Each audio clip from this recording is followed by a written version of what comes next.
Good morning, students. Welcome to my online class. Today we shall read from class 12, chapter 6, Poets and Pancakes, part 1. I will be explaining both in Hindi as well as in English. So let's start Poets and Pancakes. About the author. तो इसके जो लेखक हैं अशोका मित्रन हैं. So 1931, a Tamil writer recounts his years at Gemini Studios in his book My Years with Boss, which talks of the influence of movies on every aspect of life in India. तो अशोका मित्रन जो है वो एक तमिल लेखक है और वो बताते हैं रिकाउंट्स का अर्थ है वो बताते हैं his years at Gemini Studio, उसके काम करने के क्षण जो कि जेमिनी स्टूडियो में कार्य करते थे उस समय की बात को वो बताते हैं. उसके पुस्तक उन्होंने उसमें पुस्तक लिखी है his book my years with boss. ये उन्होंने पुस्तक लिखी है कि किस तरह से जेमिनी स्टूडियो में जो अपने बॉस के साथ उन्होंने जो जीवन बिताया है उसको उन्होंने यहाँ वर्णन किया है.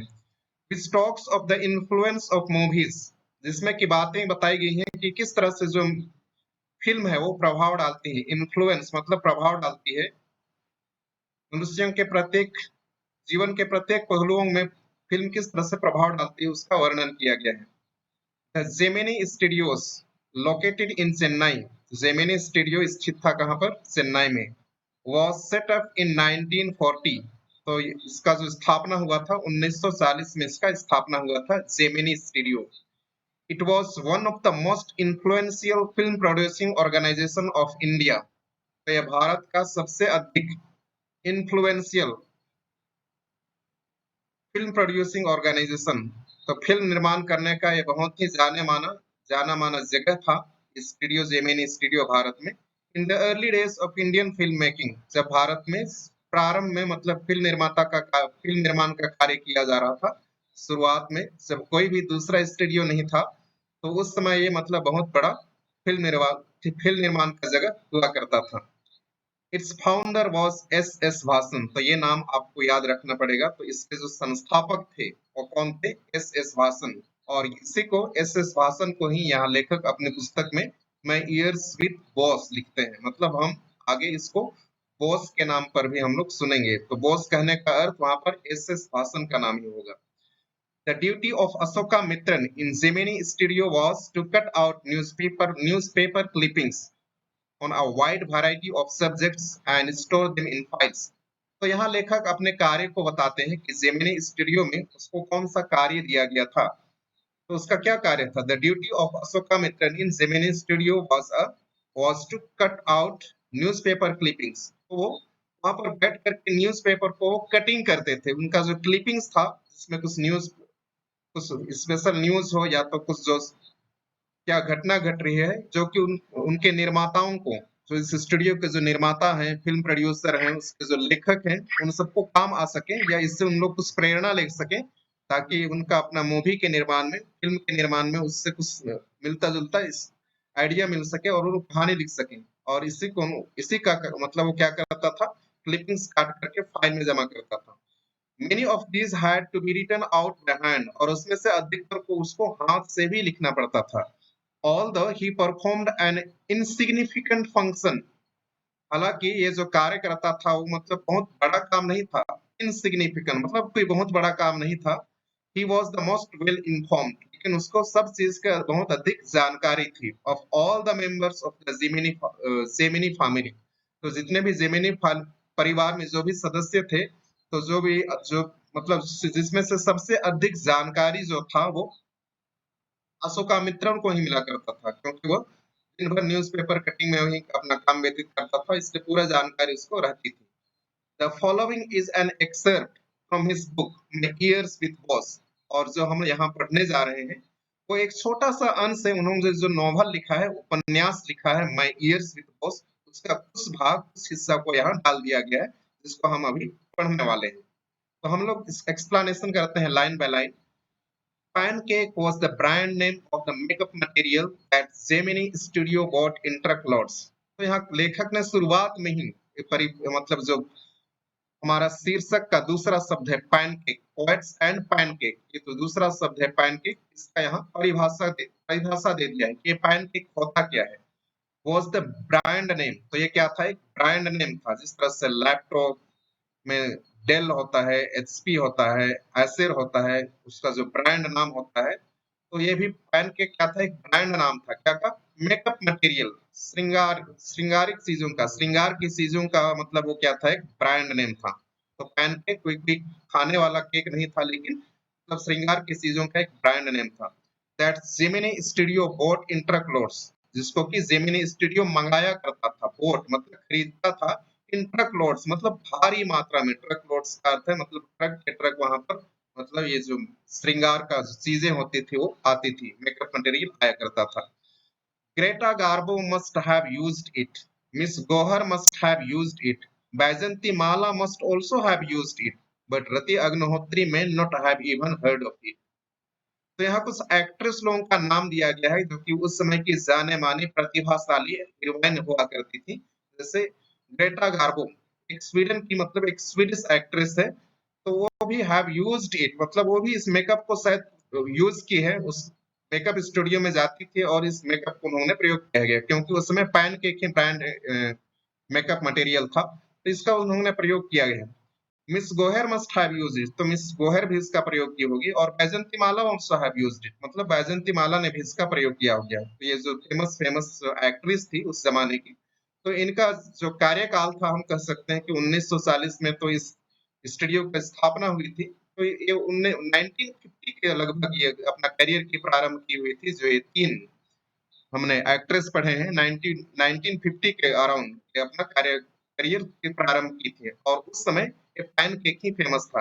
लेकिन हम देखते हैं बाद में Rati Agnihotri may not have even heard of it, लेकिन ये जो रति अग्निहोत्री है इस पैन केक के बारे में वो सुनी भी नहीं होगी, क्योंकि ये जो रति अग्निहोत्री है अपना करियर की शुरुआत 1990 में, इन्होंने 90 में शुरुआत की थी, और उस समय तक ये जो पैन केक था ये सभी मतलब विलुप्त हो चुका था। उस समय इसका प्रचलन नहीं था, लेकिन इससे जो पहले जो भी फेमस जो अभिनेत्रियां हुआ करती थी, इन्होंने इसको प्रयोग अपना मेकअप के लिए उन्होंने की हुई थी। The makeup department of the Gemini Studios was in the upstairs of building। तो यहाँ पर लेखक अब हमको मेकअप डिपार्टमेंट के बारे में बता रहे हैं कि जो मेकअप डिपार्टमेंट था वो जेमिनी स्टूडियो के सबसे ऊपरी मंजिल में था। अप स्टेयर मतलब ऊपरी मंजिल में था, ऑफ अ बिल्डिंग मतलब उस मकान के। That was believed to have been Robert Clive's stable, और ऐसा विश्वास किया जाता था कि वो बिल्डिंग जो है, किसका बिल्डिंग हुआ करता था, रॉबर्ट क्लाइव्स का, रॉबर्ट क्लाइव्स का बिल्डिंग हुआ करता था, जहां पर वो क्या रखता था, घोड़ों को रखता था। स्टेबल, स्टेबल का अर्थ है जहां पर घोड़े रखे जाते हैं, हम हिंदी में अस्तबल कहते हैं। स्टेबल मतलब ये जो रॉबर्ट क्लाइव्स के वहां घोड़े रखे जाते, तो ये उसका बिल्डिंग हुआ करता था। ये रॉबर्ट क्लाइव्स होता कौन है, तो ये रॉबर्ट क्लाइव्स जो है एक मतलब ईस्ट इंडिया कंपनी का एक मतलब वॉरियर था, मतलब एक सैनिक था, और उन्होंने कहा जाता है कि बहुत सारा उन्होंने लड़ाई लड़ी थी ईस्ट इंडिया कंपनी की ओर से। तो यहाँ हम इसके बारे में और भी पढ़ेंगे। दर्जन अदर बिल्डिंग्स, तो लगभग दर्जन भर दूसरे घर भी इन द सिटी शहर में are said to have been his residence. तो शहर में लगभग दर्जनों भर और भी इसके निवास स्थान थे, और भी दर्जन भर इसके बिल्डिंग थे शहर में। ये तो एक अकेला था, लेकिन इसके अलावा और भी दर्जन भर उसके बिल्डिंग थे, किसके, रॉबर्ट क्लाइव के। For his brief life and even ब्रीफर stay in Madras, तो उसके एक छोटे से जीवन में, ब्रीफ लाइफ मतलब उसका छोटा सा जीवन, और उसका छोटा सा मतलब कम समय वो केवल स्थित था कहाँ पर, मद्रास में। मद्रास जो कि पुराना नाम है चेन्नई का, तो मद्रास में वो थोड़े समय के लिए मतलब वहां रुका हुआ था। छोटा सा जीवन काल मतलब लगभग इसकी उम्र 49 की थी, और छोटे समय में ही बहुत कम समय वो कहाँ पर था, मद्रास में था। Robert Clive seems to have done a lot of moving, Robert Clive ऐसा प्रतीत होता है कि वह बहुत सारा रेजिडेंस उसका था, और उन्होंने मूविंग करी थी, कई जगह उन्होंने अपना ठिकाना बदली किया था। लॉट ऑफ मूविंग्स मतलब मद्रास में ही कई जगह अपना मतलब उसका रेजिडेंस हुआ करते थे। बिसाइड्स, इसके अलावा, फाइटिंग सम इम्पॉसिबल बैटल्स, उन्होंने कुछ असंभव लड़ाई भी लड़ी थी। इन remote corners of India, Bharat के दूर दूर के क्षेत्र में कुछ ऐसे लड़ाई जो कि मतलब असंभव था जीतना, वो भी लड़ाई लड़ी थी। And marrying a maiden in Saint Mary's church in Fort Saint George in Madras, और उन्होंने शादी किया था, मैरिंग मतलब शादी किया था, मेडन, मेडन का अर्थ होता है अनमैरिड गर्ल, जो कुंवारी होती है उसको कहा जाता है मेडन। एक कुमारी को शादी किया था, कहाँ? सेंट मैरीज चर्च में, जो कि सेंट मैरीज चर्च हुआ कहाँ करता था? इन Fort Saint George in Madras. तो एक किला किला था सेंट जॉर्ज किला मद्रास में, और वहीं पर एक सेंट मैरीज चर्च हुआ करता था, और वहीं पर उन्होंने एक कुंवारी को भी, एक कन्या को भी उन्होंने शादी की थी। The makeup room had the look of a hair cutting saloon. यहाँ बताया जा रहा है कि मेकअप रूम कैसा दिखाई देता था। तो ये मेकअप रूम जो है वो एक हेयर कटिंग सैलून की तरह, हेयर कटिंग सैलून की तरह दिखाई देता था। हम सब अधिकतर बाल कटाने जाते हैं तो वहाँ चारों तरफ से बड़ा बड़ा दर्पण लगाया जाता है, ताकि हम आगे पीछे या साइड के बाल को हम अच्छी तरह से देख सकते हैं। तो वैसा ही कुछ इसका भी लुक था, किसका? मेकअप डिपार्टमेंट का, क्योंकि वहाँ मेकअप करना होता था और जो एक्टर या एक्ट्रेस होती थी उसको आगे पीछे या साइड में सब तरफ से देखना होता था कि उसका मेकअप सही में लगा है या नहीं। तो उसी तरह का एक हेयर कटिंग सैलून की तरह दिखाई देता था। With lights at all angles around half a dozen large mirrors. तब सब तरफ क्या लगा हुआ था? लाइट। लाइट्स मतलब सब तरफ लाइट लगा हुआ था। ऑल एंगल्स मतलब चारों कोनों से, सब कोण से, एंगल्स का अर्थ होता है कोण, सब एंगल से, सब कोण से। Around half a dozen large mirrors, और वहां पर आधा दर्जन बड़े बड़े दर्पण लगे हुए थे। दे वर ऑल इनकैंडिसेंट लाइट्स, और जो भी वहां पर लाइट लगा हुआ था वो किस तरह के लाइट थे? Incandescent light. जो कि आज का जो जमाना है वो एलईडी का जमाना है। इससे पहले जो बल्ब आता था, या आज भी गांव में लोग बल्ब यूज करते हैं, तो हम उस तरह से समझ सकते हैं जैसे कि हाइड्रोजन की लाइट, तो उसमें से न केवल लाइट निकलता है लेकिन उसमें से बहुत अधिक हीट भी निकलता है। तो उस तरह का, या आपके भी फोटो खिंचाने गए होंगे स्टूडियो सब में, तो दोनों और बहुत बड़े-बड़े वाट के लाइट लगाए जाते हैं और उससे बहुत अधिक हीट भी उत्सर्जित होती है। तो उस तरह के लाइट लगे हुए थे। सो यू कैन इमेजिन, अतः आप कल्पना कर सकते हैं, the fiery misery of those subjected to makeup. Fiery, fiery का अर्थ है झुलसने वाली, है ना? फायरी, फायर से फायरी मतलब आग की तरह जलने वाली। मिजरी मतलब उनको कितना परेशान होते थे उन लोग, शारीरिक रूप से या तो उसके दिमागी रूप से कितना परेशान होते थे, जो कोई भी वहाँ क्या करने के लिए जाते थे? मेकअप के लिए जाते थे, श्रृंगार के लिए जाते थे। The makeup department was first headed by Bengali. तो मेकअप डिपार्टमेंट का जो पहला जो हेड था, सबसे पहले कौन था? एक बंगाली हुआ करता था। Who became too big for a studio and left, जो कि इतना अधिक फेमस हो गया उस स्टूडियो के लिए, और उन्होंने अपना एक मतलब वहाँ समझा कि वो कहीं अलग जा करके अपना व्यवसाय फिर से शुरू करें, क्योंकि वो अब इतना अधिक मतलब महान और प्रसिद्ध हो गया था कि वो अपने से मतलब उस व्यवसाय को आगे बढ़ा सकता था। ही वाज़ सक्सीडेड बाय अ महाराष्ट्रियन। तो वो उसको मतलब उसका उत्तराधिकारी कौन बना? एक महाराष्ट्रियन बना। सक्सीडेड मतलब उत्तराधिकारी होना। तो जो महाराष्ट्र का था वो उसका उत्तराधिकारी हुआ। हु वाज असिस्टेड बाय धारवर कंडिगा, जो कि वो उसका मदद करने के लिए कौन-कौन थे? धारवर कंडिगा, धारवर कन्नाडिगा है ना, धारवर कन्नाडिगा, कन्नाडिगा मतलब ये जो व्यक्ति कर्नाटक के होते हैं उनको कन्नाडिगा कहा जाता है।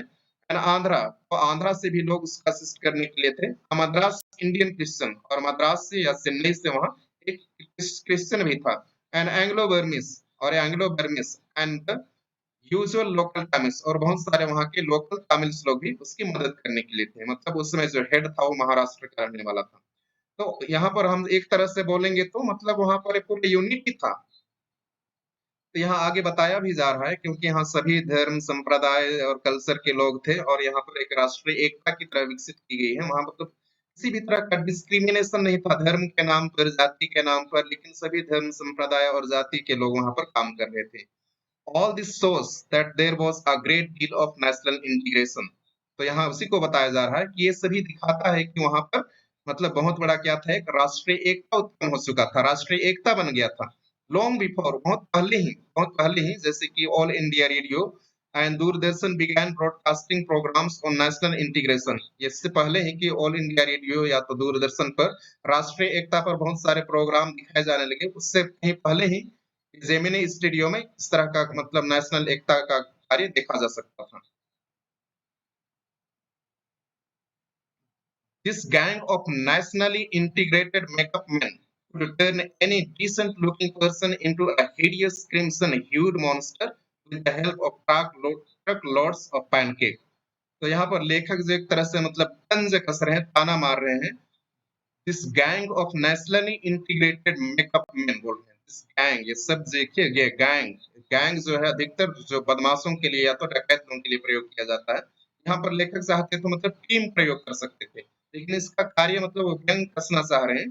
तो this gang of nationally integrated makeup man, मतलब इस तरह से जो राष्ट्रीय एकता के इस तरह के जो लोगों का समूह था, कुड टर्न, उन लोग बदल सकते थे, एनी डिसेंट लुकिंग पर्सन, कोई भी अच्छा दिखने वाले व्यक्ति को बदल सकते थे, into a hideous crimson. Hideous मतलब जो बहुत ही भद्दा दिखता है उसको कहा जाता है हिडियस, खराब दिखने वाला, मतलब बदतर दिखने वाला व्यक्ति को हिडियस कहा जाता है। तो उसको बदल सकते थे लोग, अच्छे दिखने वाले व्यक्ति को बहुत ही भद्दा, और क्रिम्सन जो कि लाल रंग में और अधिक हम उसमें कलर डाल देते हैं तो गहरा लाल रंग हो जाता है, उसको कहा जाता है क्रिम्सन। ह्यूड, ह्यूड का अर्थ होता है जो इंटेंसिटी, और अधिक रंग मिलाने से जो इंटेंसिटी बढ़ जाता है। मॉन्स्टर मतलब शैतान या तो राक्षस, मॉन्स्टर का अर्थ है शैतान या राक्षस। तो कोई भी जो गुड लुकिंग या डिसेंट लुकिंग व्यक्ति को, अच्छा दिखने वाले व्यक्ति को हम लोग एक भद्दा, बहुत ही लाल एक राक्षस के रूप में उसको बदल सकते थे, with the help of truckloads of pancake. तो यहाँ पर क्या की मदद से, जो पैनकेक है, श्रृंगार है, जो कि बहुत भारी मात्रा में जेमिनी स्टूडियो मंगाया जाता था जेमिनी स्टूडियो में। तो उससे उसकी सहायता से इन लोग किसी भी व्यक्ति को मतलब मॉन्स्टर बना सकते थे, राक्षस बना सकते थे। And a number of other locally made potions and lotions, और इसी के साथ साथ ही जो लोकल में कुछ कुछ मतलब जो ये पोशंस है ना, जो द्रव लिक्विड जो होता था या तो द्रव में होता था, और कुछ लोशंस था, उसको मिलाकर के उन लोग वहां पर मेकअप का काम करते थे। Those were the days of mainly indoor shooting. लेखक याद करते हुए बताते हैं कि उन दिनों, दोज वेर द डेज, तो उन दिनों मेनली क्या होता था, इंडोर शूटिंग, मतलब घर के अंदर ही शूटिंग का कार्य, फिल्म शूटिंग का कार्य किया जाता था। And also 5% of the film was shot outdoors, और उसमें से लगभग 5% फिल्म का ही बाहर में मतलब क्या किया जाता था, शूटिंग किया जाता था। तो वो भी व्यवस्था किया जाता है, आजकल बहुत बड़े बड़े हॉल होते हैं, कमरे होते हैं। अगर किसी व्यक्ति को ताजमहल का सीन लेना हो या ताजमहल के सामने शूटिंग करना हो, तो उस फोटो को ही वहां रख दिया जाता है, और ऐसा लगता है कि मतलब उन लोग ताजमहल के सामने ही उसका क्या किया जा रहा हो, शूटिंग किया जा रहा हो। तो उन लोग बाहर गए बिना ही इंडोर ही शूटिंग किया जा सकता है। इस तरह की व्यवस्था आजकल है। I suppose the sets and stereo slides needed the girls and boys to be made to look ugly in order to look presentable in the movie. तो लेखक फिर से तंज कसते हुए कहते हैं कि मेरे को ऐसा लगता है, I suppose मतलब मेरे को ऐसा लगता है, the sets and stereo, जो भी जेमिनी स्टूडियो था और जो भी सेट्स था और जो भी लाइट्स था, needed, उनको जरूरत था ऐसे लड़के और लड़कियों का, to be made look ugly, क्योंकि उनको और अधिक क्या बनाया जा सके, भद्दा बनाया जा सके, उनको खराब बनाया जा सके, in order to look presentable, ताकि उनको मतलब कैमरा मतलब फिल्म में क्या किया जा सके, प्रेजेंटेबल, मतलब फिल्म में उन लोग अच्छा दिख सके, जितना से जितना उनको भद्दा बनाया जा सके कैमरा कैमरा के सामने, ताकि उन लोग फिल्म में क्या दिख सके, अच्छे दिख सके। तो इसमें स्पष्ट रूप से लेखक यही कहना चाह रहा है, अगर मतलब रियलिटी में व्यक्ति मतलब इतना अधिक मेकअप करके वो घूमेगा इधर उधर, तो लोगों की नजर उस पर अवश्य रूप से पड़ेगी, और उन लोग बोलेंगे कि ये व्यक्ति क्या लगाया हुआ है, उसका वास्तविक रूप से मतलब कैसा भद्दा दिख रहा है उस तरह का। लेकिन जब लाइट्स और जो कैमरा जब स्टूडियो में आते हैं, तो वो उस तरह का नहीं दिखता, मतलब फिल्म में मतलब वो कुछ और अच्छा दिखने लगता है। तो उसी को लेखक क्या कह रहे हैं, A strict hierarchy was maintained in the makeup department। तो ये जो मेकअप डिपार्टमेंट था वहां पर भी एक जो हायरार्की था, हायरार्की मतलब पदानुक्रम, पदानुक्रम मतलब जो जिस तरह से बॉस सबसे ऊपर होता है, उसके नीचे और कोई असिस्टेंट होता है, फिर उसके नीचे और लोग होते हैं, फिर सबसे नीचे जो ऑफिस बॉय या और भी कुछ लोग होते हैं, इस तरह का मतलब जो हायरार्की होता है, मतलब जो पद का जो क्रम होता है उसको मेंटेन किया जाता था, कहाँ, मेकअप डिपार्टमेंट में। तो यहाँ पर उनका कार्य को बताया गया है, the chief makeup man made the chief actor and actress अगली। तो जो मुख्य मेकअप करने वाला था, the chief makeup man made the chief actor, तो उसका कार्य क्या था, जो कि चीफ एक्टर या तो एक्ट्रेस होती थी, जो मुख्य नायक या नायिका होती थी, उनको क्या करना था, उसको अगली करना था, मतलब उनको पताई करना था, उनका मेकअप करना था। This senior assistant, his senior assistant the second hero and heroine, और जो उसका सीनियर असिस्टेंट था, उसका काम होता था मतलब जो सेकंड हीरो मतलब जो सेकंड हीरो और हीरोइन का उसको मेकअप करना था। Junior assistant the main comedian, और जो जूनियर असिस्टेंट था वो जो हास्य कलाकार होते थे, उसका कॉमेडियन मतलब हास्य कलाकार, उसका वो मेकअप करता था। एंड सो फोर्थ, और इसी तरह से the players who played the crowd, were responsibility of the office boy. और जो भीड़ का रोल निभाते थे या तो नृत्य इत्यादि करते में हम देखते हैं कि एक्टर और एक्ट्रेस या तो साइड हीरो और हीरोइन रहते हैं, उसके पश्चात बहुत सारे लोग उनके साथ नृत्य करते हैं या तो भीड़ में बहुत सारे लोग होते हैं। उनका भी मेकअप करने का काम कौन था? ऑफिस बॉय का काम था। तो ऑफिस बॉय यहाँ ऑफिस बॉय बॉय से कोई मतलब नहीं है, लेकिन ऑफिस बॉय एक पद है, एक डेजिग्नेशन है। Even the makeup department of the Gemini studio had an office boy. तो लेखक यही कह रहे हैं कि वो इस तरह के जेमिनी स्टूडियो भी मतलब उनके पास इतना अधिक पैसा हो गया था कि उन्होंने भी एक ऑफिस बॉय रख लिया था। ऑफिस बॉय तो ऑफिस बॉय का काम ही होता है कि चाहे फोटो कॉपी कराने उसको भेजा जाता है या तो चाय लाओ, इस तरह के जो काम जो करता है उसको कहा जाता है office boy. On the days when there was a crowd shooting, you could see him mixing his paint in a giant vessel. तो उन दिनों जब वहां भारी भीड़ का शूटिंग करना हो तो आप देख सकते हो ऑफिस बॉय को कि एक बहुत जायंट वेसल का अर्थ है एक बहुत बड़े बर्तन में वो क्या आपको मिक्स करते हुए देख सकते हो उसको पेंट को। तो हाँ, ये पेंट का कहने का अर्थ लेखक एक पेंट मतलब दीवार में पोतने वाला पेंट नहीं कह रहा है, लेकिन श्रृंगार के साधन मतलब जो पैनकेक के बारे में कहा जा रहा है, मेकअप मटेरियल के बारे में कहा जा रहा है कि वो बहुत बड़े बर्तन में क्या करता है, उसको मिक्स करता है, मिलाता है। And slipping it on the crowd players, और उसको वो क्या करता है, स्लाइपिंग इट मतलब उसके मुंह पर वो मारता है, उनके चेहरे पर मारता है। ऑन द क्राउड प्लेयर्स मतलब पोतता है उनके किनके, जो क्राउड प्लेयर्स का रोल निभाने वाले हैं उनके चेहरे पर वो पोतता है। The idea was to close every pore on the surface of the face in the process of applying makeup. और इसका विचार सीधा सीधा उस तरह करने का उद्देश्य क्या था? उनका उद्देश्य यही था कि बहुत बार हम देखते हैं कि लोगों के चेहरे में जो छेदा-छेदा आ जाता है फोड़ा या फुंसी के कारण, ये जो पोर है, पोर का अर्थ होता है जो चेहरे में जो छिद्र हो जाता है, उसको बंद करने के लिए मतलब इतना अधिक मेकअप लगाएँ कि वो जो छेदा है वो के चेहरे में वो क्या हो जाएगा? बंद हो जाएगा। He wasn't exactly a boy। यहाँ पर फिर बताया गया है ऑफिस बॉय के बारे में, वो तो लड़का नहीं था, जैसे कि मैंने पहले ही बताया कि ऑफिस बॉय जो है एक पद है, एक डिजिग्नेशन है, लेकिन उसमें कोई भी व्यक्ति काम कर सकता है, जरूरी नहीं है कि वो लड़का ही हो। He he was in his early forties. तो देखो यहाँ जो ऑफिस बॉय है उसकी उम्र क्या है, लगभग 40, 41 या 42 साल का उम्र का वो व्यक्ति है। Having entered the studios years ago, जो कि बहुत पहले ही उस जेमिनी स्टूडियो में प्रवेश किया है। इन होप ऑफ बिकमिंग, तो उसका एक ही इच्छा था, एक ही आशा था, क्या बनने का? स्टार एक्टर, वो भी एक महान नायक बनना चाहता था। और टॉप स्क्रीन राइटर, एक ऊंचा स्क्रीन राइटर मतलब एक लेखक, फिल्म लेखक बनना चाहता था। डायरेक्टर, एक निर्देशक बनना चाहता था। लिरिक्स राइटर, एक संगीतकार बनना चाहता था। He was a bit of a poet, और वो लेखक यहाँ फिर भी अपने ओर से जोड़ देते हैं और कहते हैं कि वो थोड़ा बहुत मतलब पोएट का काम, कवि का काम कर ही लेता था। In those days I work in a cubicle.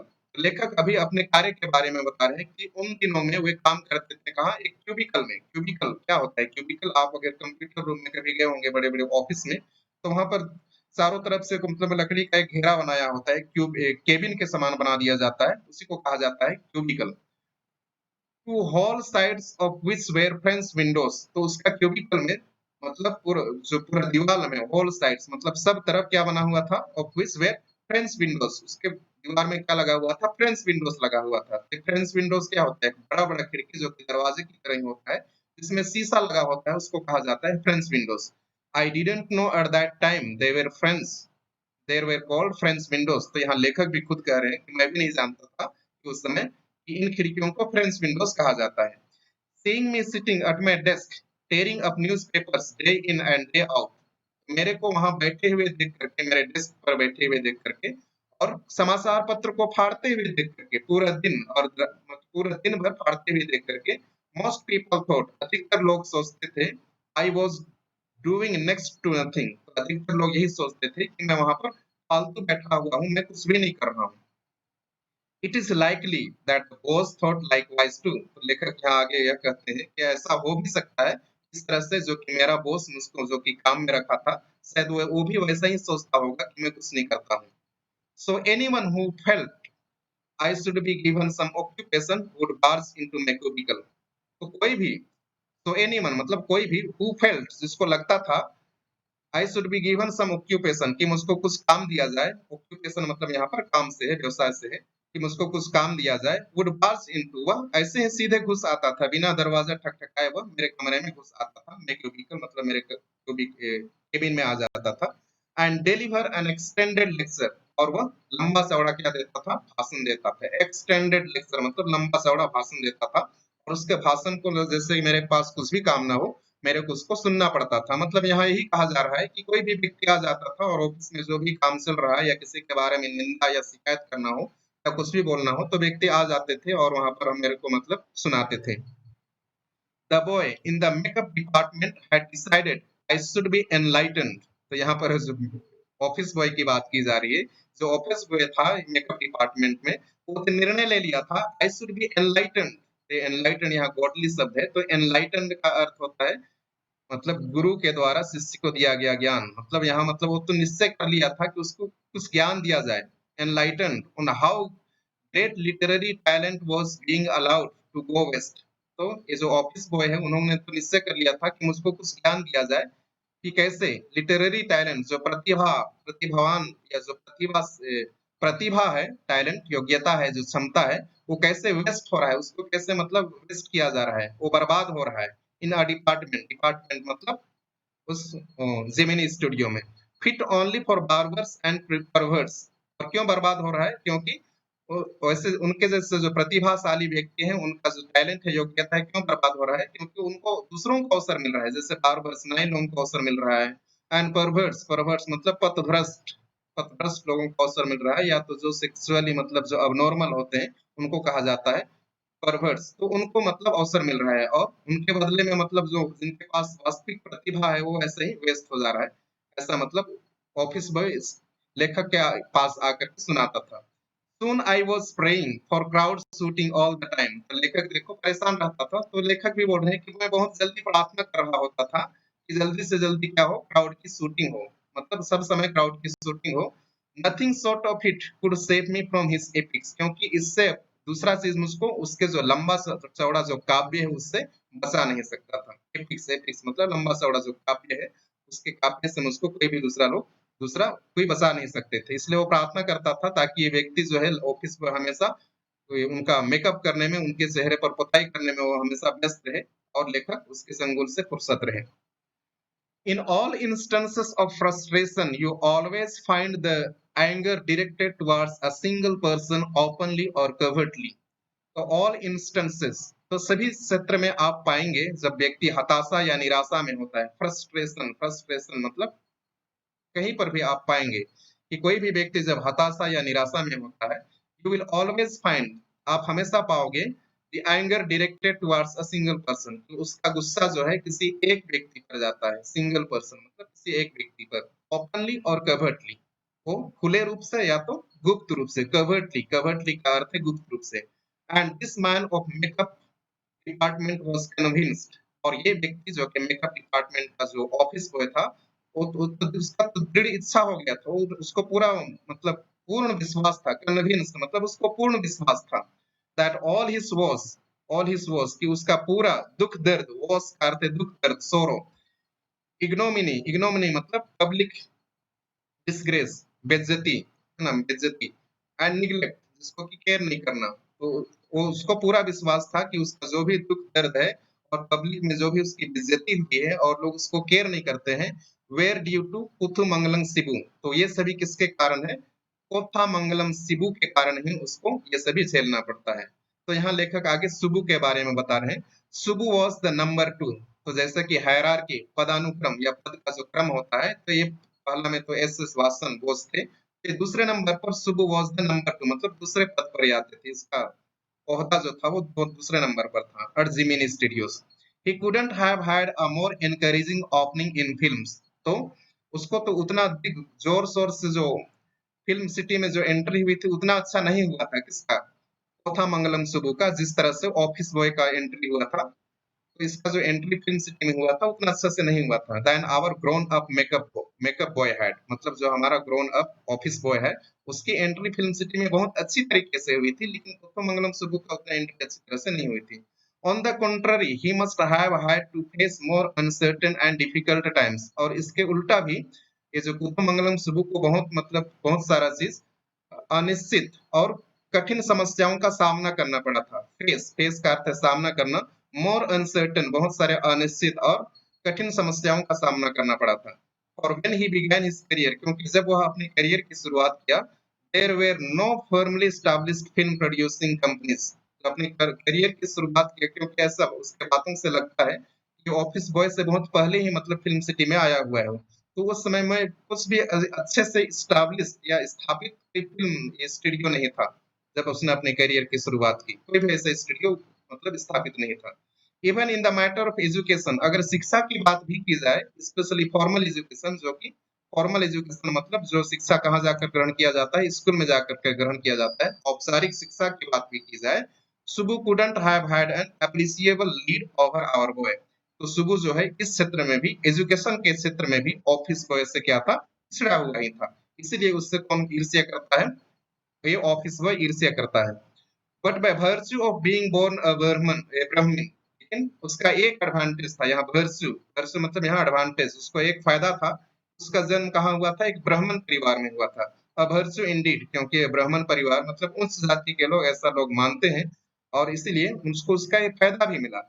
He must have had exposure, exposure मतलब बहुत सारे लोगों के सामने आया, इसको बड़ा अधिक एक्सपोज मिला टू मोर अफ्लुएंट सिचुएशन, बहुत अधिक अफ्लुएंट मतलब प्रभावशाली लोगों के बीच में, या जो धन संपन्न व्यक्ति थे उनके बीच में इसका उठना बैठना, आना जाना पड़ा, और जिसके कारण से उसको क्या मिला, एक फायदा मिला, एंड पीपल, उसी के कारण इसको एक फायदा मिला। और he had the ability to look cheerful at all times, और उसके पास एक क्या था, ये क्षमता थी, ये ताकत था कि वो कभी भी मतलब कैसे, हमेशा वो खुश रहता था। चीयरफुल मतलब किसी भी परिस्थिति में वो खुश रहता था, एट ऑल टाइम्स मतलब सभी समय। Even after having had a hand in a flop film, यहाँ तक कि जब कभी उसके हाथ में कोई फ्लॉप फिल्म लग जाता था, उसकी फिल्म पिट जाती थी, उस समय भी वो खुश ही रहता था। He always had work for somebody. He always had work for somebody. तो उसके पास दूसरों के लिए ही हमेशा क्या रहता था, काम रहता था। He could never do things on his own. वह बहुत सारी चीजों को अपने से वो नहीं करता था। तो इस तरह से हमने देख लिया, ये पार्ट भी बहुत लंबा है, इसलिए मैंने इसको 3 भागों में विभाजित किया है। तो हम यहाँ अंत करते हैं आज के इस पार्ट को, और हम लोग फिर मिलेंगे दूसरे वीडियो में। तो आपको बहुत सारी चीज़ समझ में आई होंगी, अगर नहीं आई होंगी तो और एक बार आप अपना इस वीडियो को देख लीजिए, और जो भी आपको समझ में आया नहीं आया आप कमेंट कीजिए, और अगर आपने इस मेरे चैनल को सब्सक्राइब नहीं किया है तो सब्सक्राइब कीजिए, शेयर कीजिए और लाइक भी कीजिए। तो हम यहाँ अपने वीडियो का अंत करते हैं।